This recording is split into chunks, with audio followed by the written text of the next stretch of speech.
It's time for Declare Your Independence with Ernest Hancock. Believe me when I say we have a difficult time ahead of us. But if we are to be prepared for it, we must first shed our fear of it. I stand here without fear because I remember that I am here not because of the path that lies before me, but because of the path that lies behind me. I remember that for 100 years we have fought these machines. And after a century of war, I remember that which matters most. We are still here! Tonight, let us make them remember we are not afraid!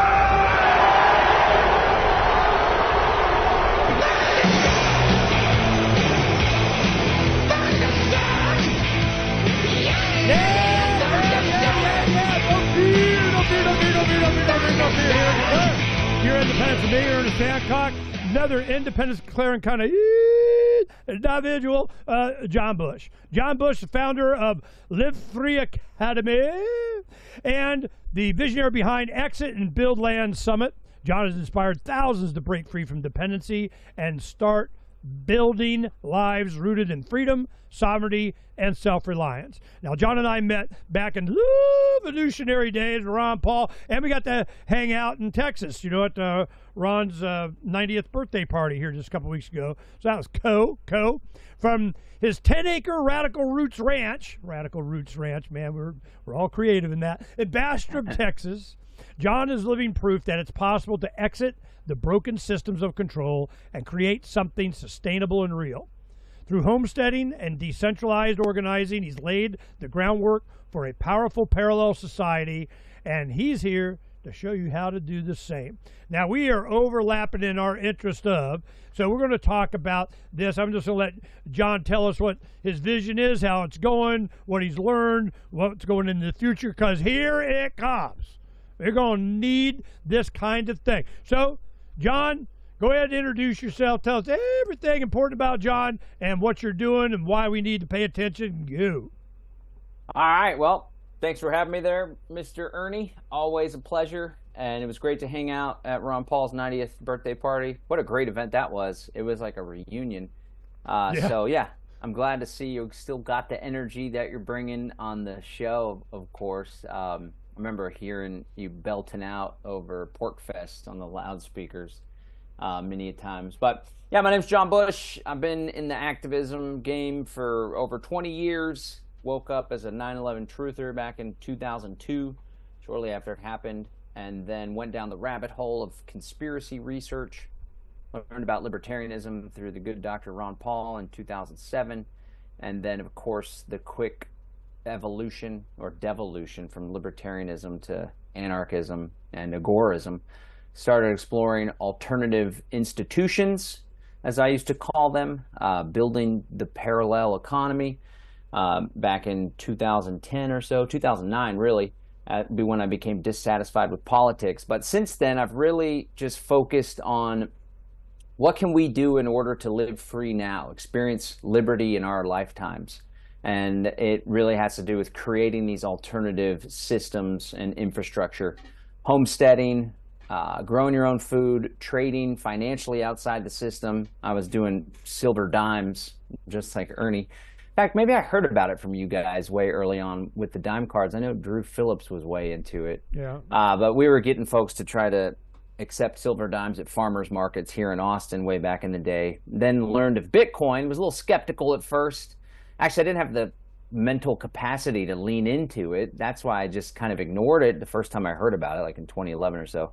Then I started looking deeper at the end of 2012 and definitely dove headfirst in 2013 and naively thought that it would end the Fed. And unfortunately, there's been some hijacking, so to speak, and Bitcoin's been neutered. But in Bitcoin's wake, we have awesome tools like Monero and, of course, Zano, which is the latest craze, which I'm a big fan of. But helped to start the Freedom Cell Network, myself and my good buddy Derek Bros, which is still alive and well. That's just free people connecting, collaborating, working on exit and build goals. Exit and build is this strategy that Derek and I promote, and it's a nice catch-all phrase in order to describe, like, well, what's your approach? Because we're all post-political, most of us nowadays, the voluntarists and anarchists, and people are like, well, what are you going to do?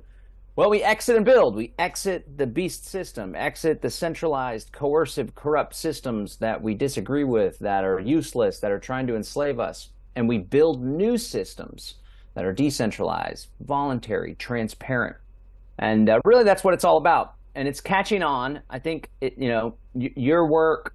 The work of many others that are more solutions focused is catching on. I think because when people actually engage, they find that there's so much fruit that comes of it and so much fulfillment, as opposed to banging your head against the wall, trying to get people to do the right thing, trying to get politicians to do the right thing. You can actually go out there, get your hands dirty, start a garden, form a homeschool co-op, opt out of the medical industrial complex and use natural health solutions, create a side hustle that's outside the system, under the table, trade with Monero or Zano, barter, meet up with local freedom groups and start working on projects together and making decisions in a voluntary way, and you begin to really experience freedom. It helps to overcome a lot of the sense of dread, overwhelm, and drudgery that people in our movement can face, because we know the reality of what's going on in this world, this predator class, this totalitarian conspiracy. People can get lost in all of that and fall into a pit of despair. But I've found that the more we live our life in alignment with our values, the more we get out from behind the computer and go build something and leverage our creative capacity as free, powerful, beautiful human beings, the better our life will be. The quality of life will be better, which is most important, but also we'll really start to experience greater freedom and feel more independent of their controls. So that's really what it's all about, and that's what I'm about. I got all sorts of projects I can share with you more on, but that's me in a nutshell and my philosophy and strategy. Well, let's go ahead to strategy. You've been very involved in outing the man over the years. It's been like, and they're bad, freedom good, government bad, bad, bad, bad, bad. And I'm to go towards solutions. Not everybody did that. We're going to make it better. Once more into the breach. Let's go kick some ass and vote harder this time. Well, as time went on, it became obvious, certainly with a lot of your projects, that it's been, they're really bad. And I get a lot of people that go, but Ernie, look at this. I go, what am I going to do? Add another bad? I get it. Freedom good, government bad, bad, bad, bad, bad, bad. I mean, how many times I gotta go double A bad? So this is I get it. Okay, now what? Well, your now what was, we're just gonna see if we can have systems of not government but governance that we're going to have, come together as a community to whatever. So then you have kind of the diversion where an unintentional community versus intentional community.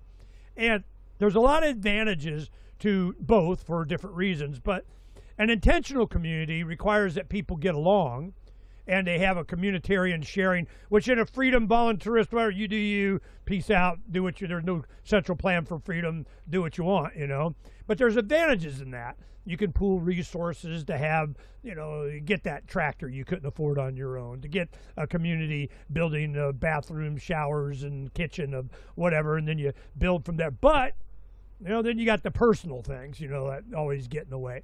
If you do it as an individual, man, I'm just unintentional community, it's mine, mine, mine, mine, mine.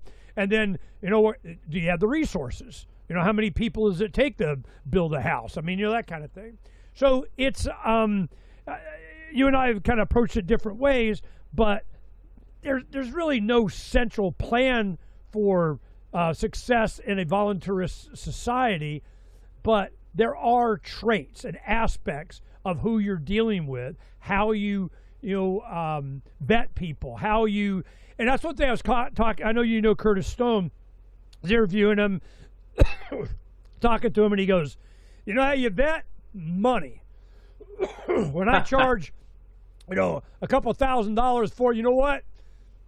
I curtailed a whole bunch of ne'er-do-wells, I mean, that's how you do it. So there's different ways of selecting who you're associating with based on something, but you've been in Texas doing this for how many years? As far as community goes, I mean, we've been building freedom communities since the very beginning, from the conspiracy days, having organizations and whatnot. But I guess 3 years ago, maybe 3 years ago, we actually started an intentional community. But, I tell you what, Ernie, it completely fell apart and ended up being a major fracturing pain point and a total pain in the ass. At one point, we had 12 humans living here. That's my family of 4, my 2 kids, my wife, Rebecca. Kids are with us half the time, with their mom the other half the time. And then we had 3 other households. And there was some folks that came and went, but at the peak, we had our 3 RV spots full. One was a family of 4 that had their 3rd child in our guest house, actually. But the whole thing completely crashed, and I've learned so many lessons from it. And I tell you what, one of the biggest lessons is, and this is hard for me, there's like a paradox or a tension as a marketer, because I've been doing activism for 2 decades and doing entrepreneurship since 2009. But more recently, when I launched Live Free Academy, my company, my bread and butter, my career, that's where we have the biggest platform. I really have been obsessed with marketing and sales strategies to run a business as an entrepreneur, but also applying these same tactics and strategies and principles to motivating people and persuading people. All it is really is getting people to do things, whether it's show up to a Freedom Cell meeting, whether it's come over on our farm work day, or whether it's, hey, I got a free webinar, which I do, by the way, about the crypto privacy crackdown, livefree.academy/crackdown. I would love to tell your audience about it more here in a sec. But whenever I became really conscious of marketing, I noticed this tension, because as a leader, as an entrepreneur, I want to convey urgency. We see the predator class breathing down our neck. Ever since COVID, things have accelerated rapidly, and now this new world order that we've all been talking about, it's coming. We got to wake people up. The new world order is coming. It's here in large part. It's not really out where you are out in the country, and it's barely here in Bastrop, Texas, that's for sure. But nonetheless, we see what's happening. The CBDCs will be a death nail in the coffin of the financial control grid for so many people that aren't exploring alternatives. And so I want people to take action and have a sense of urgency. But more often than not, people allow fear to be their primary driver, and this desire to be doing more. And that's what ends up getting them in a lot of trouble. And to bring it back to my particular circumstance, Rebecca and I were like, we need to be doing more. We have this 10 acres. And we had some decent food production systems, mind you. We had like 16 wicking beds that were the big IBC tanks cut in half. And we had the foundation. That was the easy part. Growing food here in Texas isn't the easiest thing to do, but we had it going. We still have a fridge, a chest freezer full of meat. It's the bottom of the barrel after purchasing multiple cows with people, but there's stuff that stays down, the roasts and the tenderized whatever meat. If shit hits the fan, that's going to be the bomb, but we're not cooking it now. Either way. And then we had a decent chicken flock. There's a ton of birds now, probably 20. There's too many damn birds to manage now. Tons of ducks, like 20 ducks. But, at the time we were getting some eggs. It wasn't always feeding us in the morning, but nonetheless, we're like, we got to do more. We have 10 acres. We're leaders. We're trying to lead by example.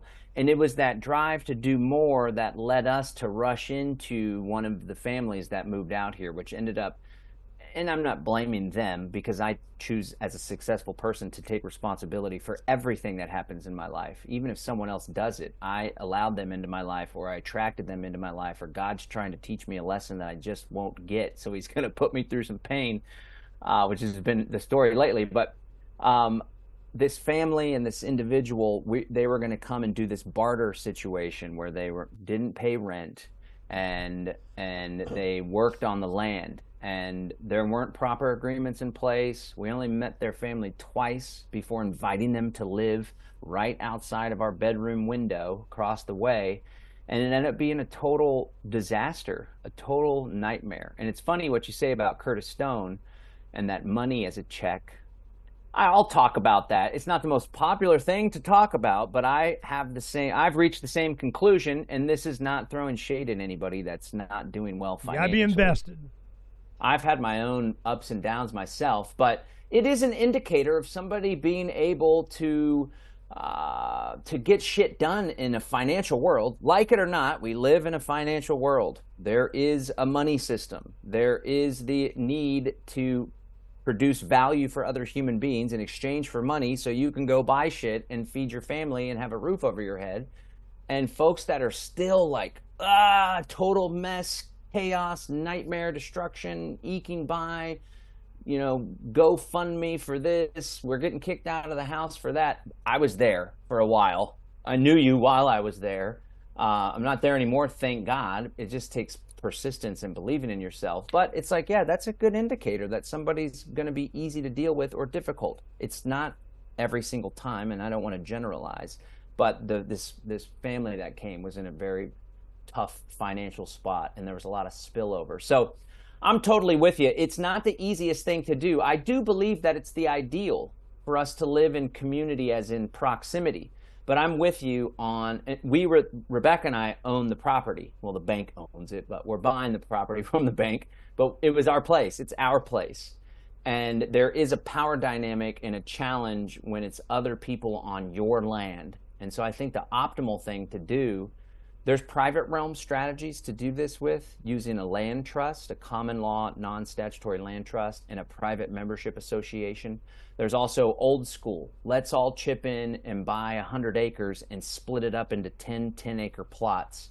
Actually, let's split it up into 9 10-acre plots where we have 9 lots that we live on, and we can invite our family, or if we want to have a few people that live on our 10 acres. And then we have the 10th 10-acre lot is the communal space. That's where the community garden is. That's where the event space is. That's where we put the playground and the picnic tables and the event center. That works a lot better. So it's separate, but together. You got to have a spot to get the hell out of and go escape, because when things started getting toxic and uncomfortable and drama around here, Becca and I couldn't even walk outside and go on a walk in our nice back 40 because we didn't want to run into these folks. And I'm the type of guy too where like I have no problem having difficult conversations. Tim Ferriss said success in life is defined by the number of difficult conversations you're willing to have. But there's times when I'm freaking exhausted from work, I'm having my own life struggles, challenges within the household, and the last thing I want to do is go strike up some bitter, stressful conversation. And so since everybody left and things fell apart, it's actually been like, this is a sanctuary again. This is our place.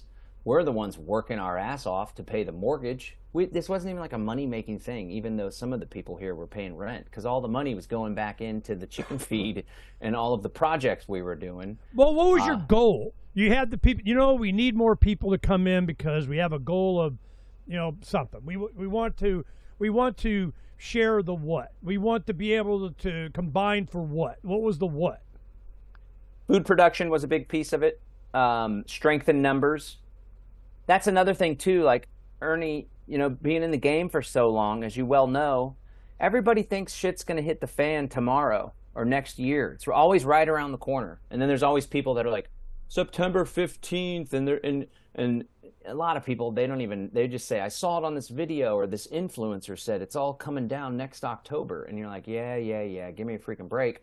But there was some uncertainty in the air, and either way, I'm always like, even if the crap hits the fan or not, I'd rather be eating the food that I grow. I enjoy gardening. I enjoy getting my hands dirty when I'm not exhausted, I should say. But yeah, it was a lot of food production. And then we're activists, exit and build's our thing. So we wanted to lead by example and show folks that it could be done.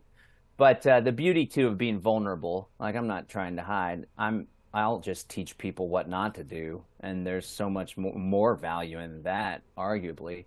So yeah, that was the goal. But I think the best path to do that is to go in as equals, without the power dynamic, with your own space, and then a shared communal space. And I guess the ultimate goal for me, for us, is to create that parallel society where we no longer, unless we want to, need to engage in the old archaic centralized fake food police BS system. And part of my big grand vision is a confederation of freedom communities where you take all the different intentional communities and unintentional communities and high pocket concentration agorist communities. Like here in Central Texas, there's a handful of intentional communities, not many, but there's like hundreds of Freedom Cell people and Freedom people, and we're all connected.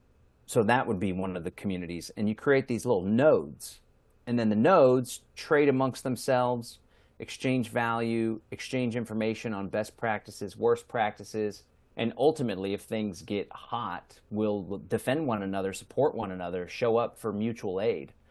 So that's what it is. I mean, it's hard though. And like, sometimes I get exhausted, and I'm at a phase of my life too where I'm like, I've put in the work. I'm not going to give up. I'm not going to stop doing this work. I have the blessing, as do you, to like, this is how we earn a living. You know, this is life. It's not just like some job you go to. It's life. Or you don't, it's not like a part-time thing, or I do it on the side. This is my life. But I'm also like, man, I put so much time, energy, effort into so much giving. I received back, of course, but I just want to relax and enjoy life and not sweat the small stuff, and like spend more time throwing a styrofoam plane around in the front yard with my kid and going to the disc golf course down the street.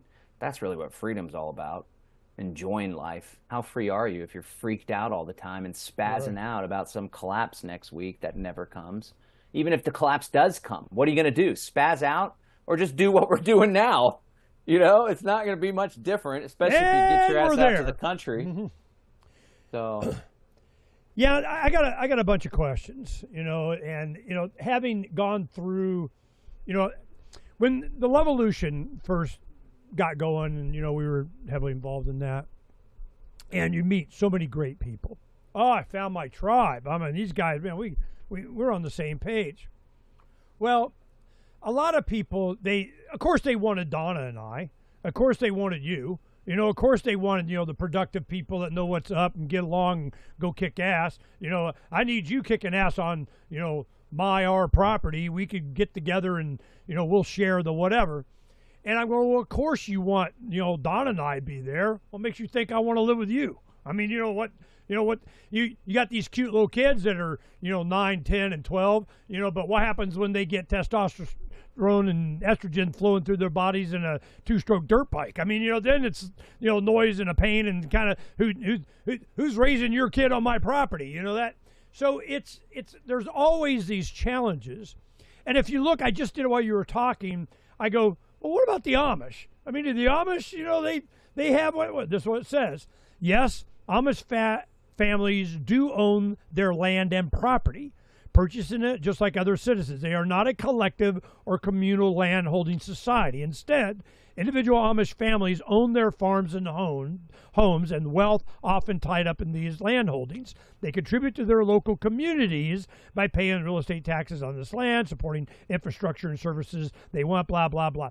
So that was it. I'm going, yeah, how do the Amish do it? I mean, you know, they hippie commune? No. Same like with the Mayflower. You know, maybe they come over and they're all starving, you know, from each according to their ability to each according to their need kind of thing. Well, everybody needs and nobody's ability in. So it's it always comes down to life, liberty, property, pursuit of happiness, all these things like I have a right to my life. I own my life. I want to sustain my life. Well, I use my liberty, my hands to fashion, grow food, do water, shelter, kind of, you know, to sustain my life. I need my liberty. And the product of my life and liberty is property, life, liberty, property. It's 3 ways of saying the same thing. So you're going, okay, well, you know, how do we maximize that? Well, when you have a bunch of freedom-oriented individuals such as you, us, I grew up, you know, I was you know, back before you know, and it was, it became very clear to me that you have the most interest in you and your family. Well, you may need help, you may, find other people of like mind, but they're going to want to do what they want to do the way they want to do it or not. So I got 3 questions. What do I have to do? What can't I do? And what's your conflict resolution? We'll figure that. Well, you figure it out, then let me know. Because, of course, you want me to be part of your hippie commune, but I'm, do I want you? What kind of, but we get to hang out in the afternoon and watch the sunset and smoking dope. And then, we kind of get up late and, fiddle fart around and kind of hope chickens lay eggs. I mean, it's just, I get it. So there's no more motivation than you having your own property for your own reasons, for your own children, for your future, your grandchildren, this kind of thing. So that's how we approached Occupy the Land. It wasn't about how to do it. Now, we have different techniques, but we're unique because we're desert. I got adobe, sand, and gravel, and, freaking making domes because that's the fastest, easiest way, cheapest way to do it. Hyper adobe earth bags, we're having a lot of fun. But, New England, you got Jay Noon in New Hampshire and Derek Slopey in Maine. Guess what? They're using wood. They got mills. They be milling, And in Texas, what do? Yeah, maybe a combination of the both. You can do whatever. The point is that what we're really seeking is a self-sustaining environment that we can weather the lockdown, the supply chain interruption, the overzealous government man with a clipboard, and the man wants to explain it to you, what they say you have to do and can't do. So as times evolve to where we can see where it's going, we see the benefit of us being able to be an add to our geographic community, that we have neighbors. I'm not about not being part of a community. You need community. So then we go, all right, so we need to have, a crypto that's private. We need a free marketplace. We need to be able to have a listing of buy, sell, barter, trade. I need this next meal and I'm willing to dig a hole for whatever. So this kind of information is what I think is very important. So we kind of focus on that. We get our mesh networks. We get our communicate. I just had, a guy on before you that was, the PSI protocol, PSY, which is, a private, whatever. We'll see how that works out. But the point is that no one understands this need, this desire, more than voluntarists. We are not about delegating our authority over our own lives and that of our family, our children, our spouses, our grandkids, the future. Let's delegate that to Hillary Clinton. No, Donald Trump. We'll do it Donald Trump. Let him do it, And I'm going, stop delegating authority. So with your exit and build, John Bush, Derek Bros, you guys have been advocating this anarchist mindset, but it has to be manifested in some way. And I'm looking for what are the traits that you're solving for. Is it just, freedom is options. I have the freedom too. You're not handcuffed. I mean, you get up and you can go be free and pursue your happiness. Change your happenstance, create and build and whatever. But are you at liberty to do it? Is there a guy with a clipboard and a gun going to say, "Oh, I'm sorry, did you get your permission slip?" So this mindset of, one, do you give a crap what they say or not? Can you be remote enough to just do it? And in some states, like here in southeastern Arizona, you get a permit to not get any more permits. I'm like, what? Yeah, you got to get a permit so you don't have any more permits for building. So it's called an opt-out. And I go, a permit to not get permits? Are you kidding me? Is this how you guys roll? So, it's just, so I go, how about I don't get the permit? How about that? I was wondering if that's a thing.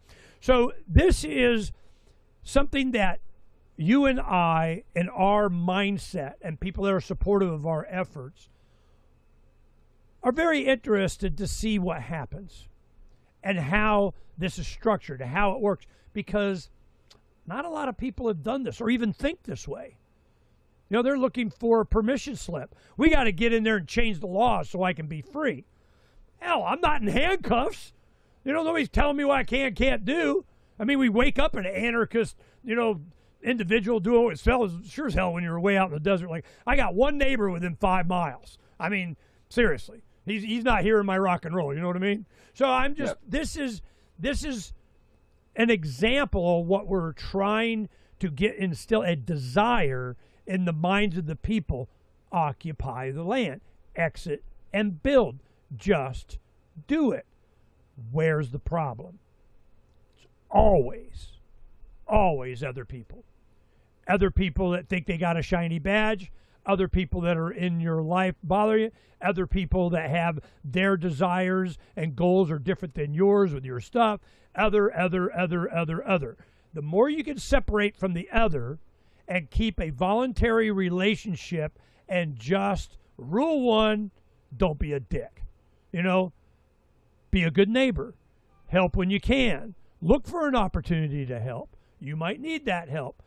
We have a great relationship, such as it is, with people around us. Well, they may be 5 miles away, but I mean, we use the same road and I'll go fix the washboard if I got a tractor.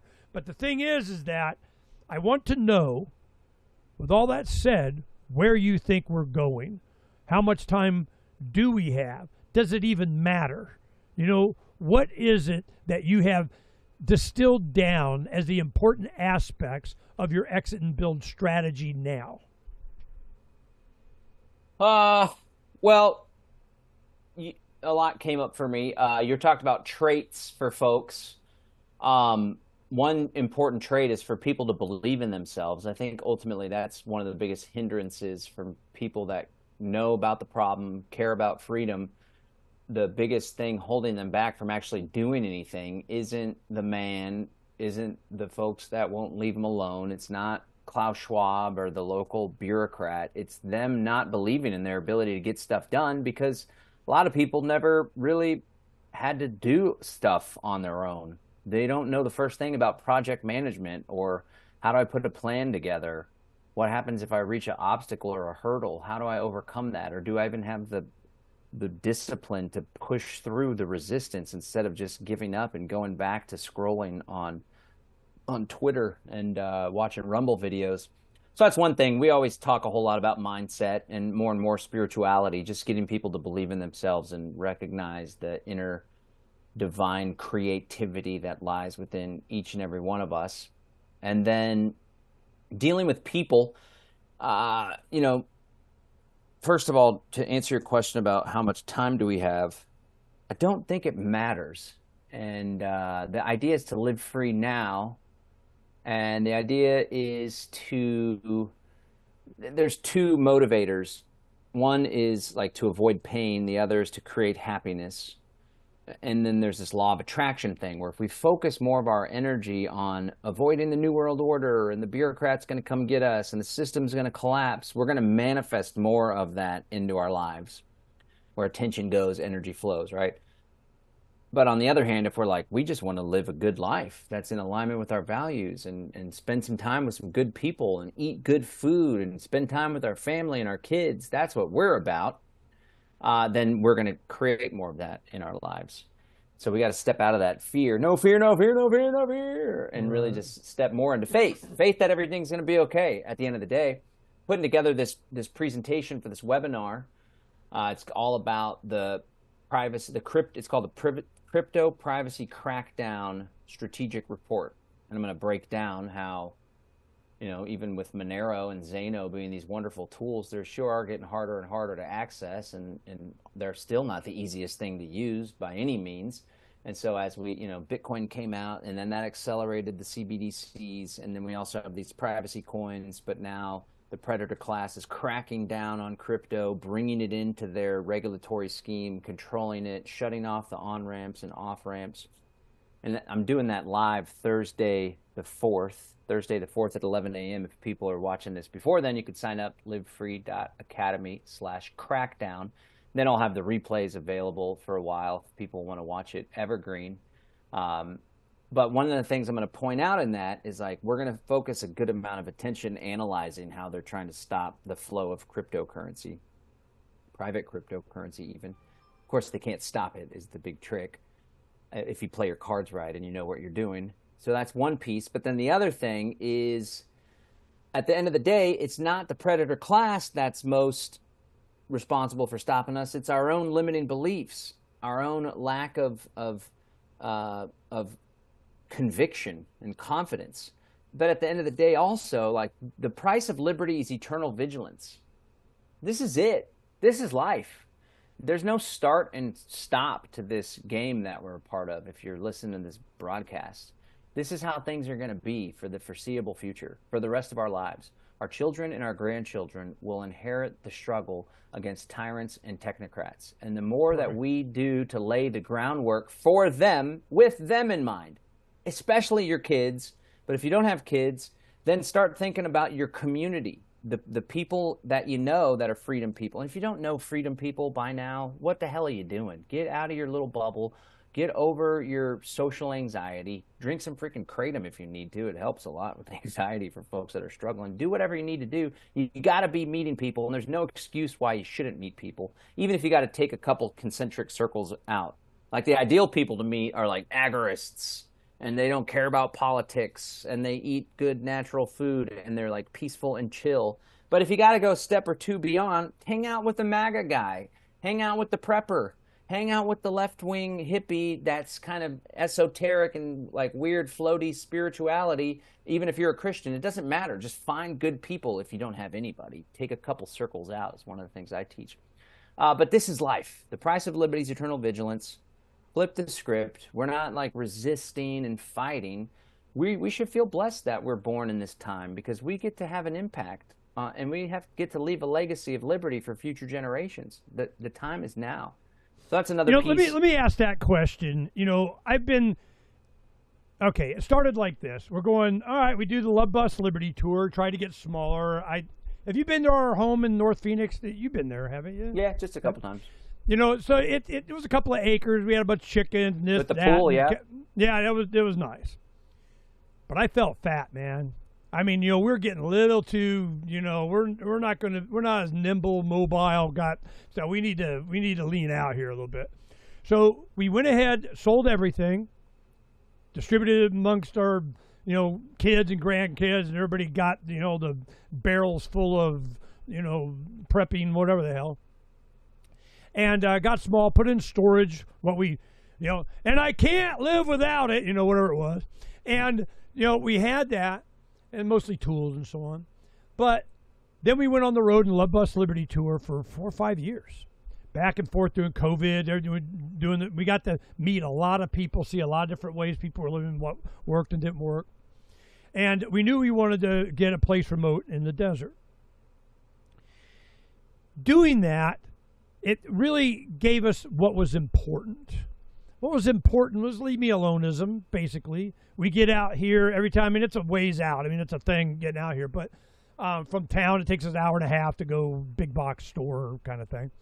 But it is just peace of mind. It's just the weight of the world.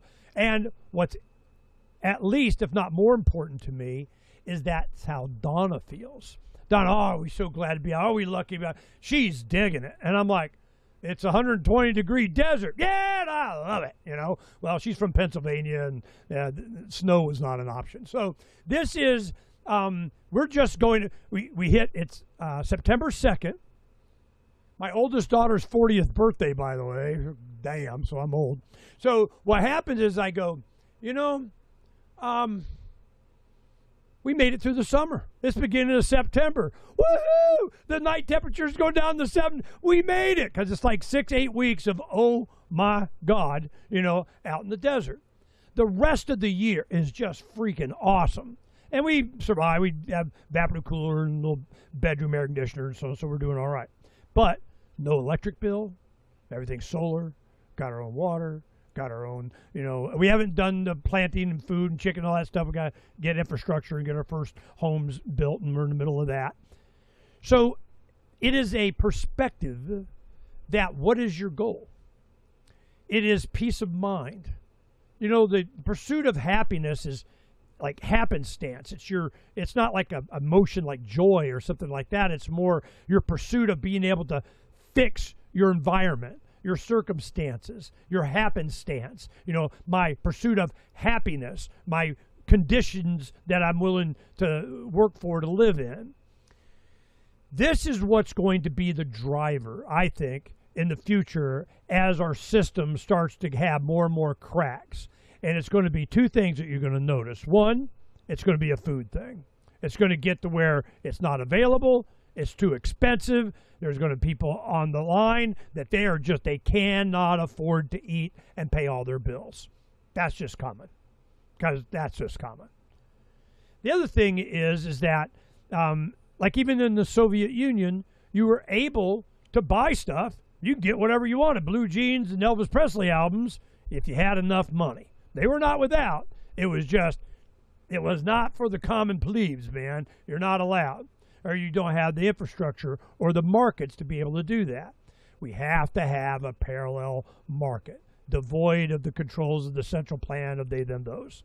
Well, that's where you get into CBDCs and all this other stuff.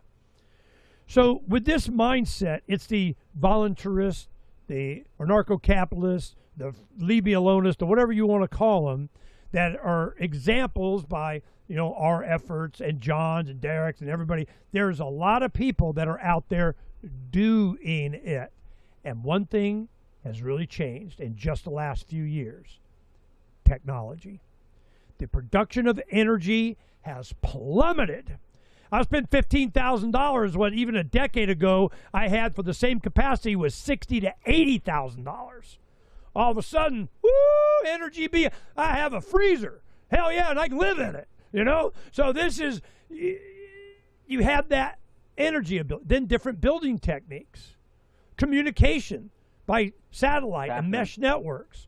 Automation. Hey, Ernie, I gotta run. I got a hard meeting coming up. Yep. All right, here we go. So I'm wanting to emphasize it's possible to do it now. Pay attention before you go. Give your webinar. Tell them where to go to do this. They want to hear more from John. Yeah, and I'm totally with you. At Live Free Academy, focus on two key areas: the counter economy. That's like crypto, entrepreneurship, side hustles, alternative investments, trading with alternative currencies, precious metal and barter. Not just crypto. It's crypto, precious metals, and barter, the best tools that we have. Meeting other people, creating alternative markets. So that's counter economy. Then land and community. Get out of the city. Get yourself a piece of land. Move to somebody else's land if you can't afford it while you save up or whatever. Homestead, grow your own food, and then whether you live together in community, which is a challenge, Ernie's right, or you just build really tight-knit communities with your neighbors and other freedom people in the area. These two areas are critical. That's what we focus on. But yeah, we got a webinar coming up, Crypto Privacy Crackdown. I'll lay out my 4C strategy for opting out of CBDCs and overcoming this financial control grid. It's livefree.academy/crackdown is the website, livefree.academy/crackdown. All right, I'm going to roll out. It's always a pleasure. Let's do it again soon, Ernie. Yep. We'll stay in touch. Peace, brother. Go. Take care. Bye. Bye, Don.